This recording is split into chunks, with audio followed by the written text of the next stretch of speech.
Hello everyone, आपका हमारे YouTube channel रुपए से पीसी में स्वागत है। आज हम बहुत ही इम्पोर्टेंट क्वेश्चन करने वाले हैं जो कि आपकी स्क्रीन पर दिख ही रहा होगा कि आज हम क्या पढ़ना है और हमें किसके बारे में पढ़ना है। तो हमें पढ़ना है पृथ्वी पर जीवन के अस्तित्व के लिए ओजोन परत क्यों आवश्यक है।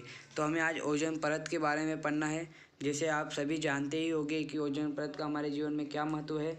ओजोन परत के बारे में अगर आप नहीं जानते तो आज जान लीजिएगा, और अगर आपको इसकी और फुल डिटेल चाहिए तो हमें कमेंट में ज़रूर बताइएगा।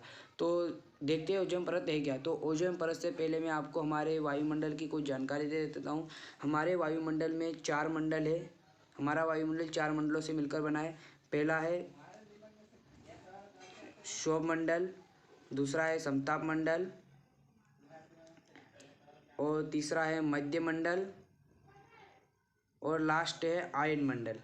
तो इन 4 मंडलों से मिलकर हमारा वायुमंडल बना है। तो जो ओजोन परत होती है वो आयन मंडल, जो आयन मंडल के बाद जो मध्य मंडल है, यह आप पृथ्वी से ऊपर सूर्य की ओर ऊंचाई तक जाने पर यह इस प्रकार के क्रम में होती है। तो हमारा जो ओजोन परत होती है वो समताप मंडल में होती है। और समताप मंडल कहाँ से कहाँ तक होती है, तो देखिए समताप मंडल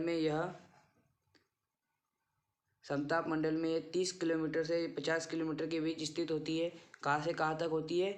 समताप मंडल में 30 किलोमीटर से 50 किलोमीटर के बीच स्थित होती है क्या? ओजोन परत। तो ओजोन परत का हमारे जीवन में क्या महत्व है, तो पहले देख लीजिए ओजोन परत की जानकारी। ओजोन परत वायुमंडल के समताप मंडल में 30 किलोमीटर 50 किलोमीटर के बीच स्थित है। इस प्रकार आप लिख सकते हो अगर आपकी परीक्षा में अगर ये क्वेश्चन पूछा जाए। तो फिर देखिए ओजोन परत का हमारे जीवन में महत्व।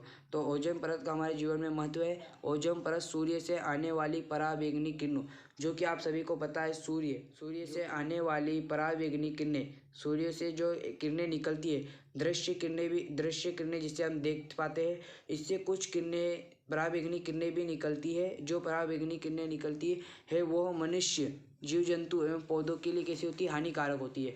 मनुष्य के लिए कैसे हानिकारक होती है? अगर ये पराबैंगनी किरणें अगर मनुष्य को छू ले तो इससे हमें त्वचा कैंसर हो सकती है। जीव जंतुओं में भी यह हानिकारक होती है और पौधों के लिए भी अत्यंत हानिकारक होती है।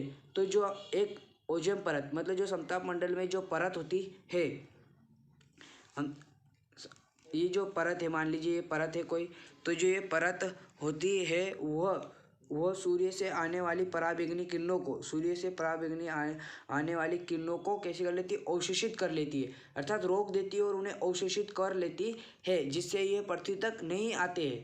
क्या होता है? पृथ्वी सूर्य से आने वाली पराबैंगनी किरणों को क्या कर लेती है? अवशोषित कर लेती है। कौन अवशोषित कर लेती है? लिखिए, कमेंट में लिखिए।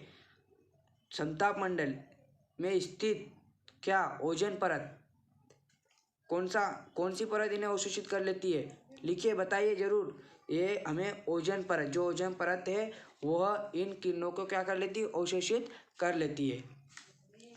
तो देखिए, आप देख सकते हैं कि पृथ्वी से, और इससे जो हमारे शरीर को हानि नहीं होती है और ये हमारे लिए सुरक्षा कवच के भांति कार्य करती है। अगर आपके पेपर में क्वेश्चन पूछा जाए कि पृथ्वी पर जीवन के अस्तित्व के लिए ओजोन परत क्यों आवश्यक है, तो आप इसे जरूर पढ़ लीजिएगा और इसी प्रकार लिख सकते हैं, आपको पूरे अंक प्राप्त हो जाएंगे। तो आपको लिखना क्या है, देख लीजिए। आप इसका स्क्रीनशॉट ले लीजिए, देखिए, ले लीजिए।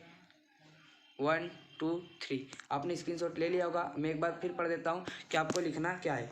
तो आपको लिखना है ओजोन परत वायुमंडल के समताप मंडल में 30 किलोमीटर से 50 किलोमीटर के बीच स्थित है। ओजोन परत सूर्य से आने वाली पराबैंगनी किरणों, जो कि मनुष्य, जीव जंतु पौधों के लिए अत्यंत हानिकारक होती है। ओजोन परत इन हानिकारक विकिरणों के अधिकांश भाग को अवशोषित कर लेती है और पृथ्वी तक नहीं आने देती है। इस प्रकार ओजोन परत सजीवों के सुरक्षा कवच के भांति कार्य करती है।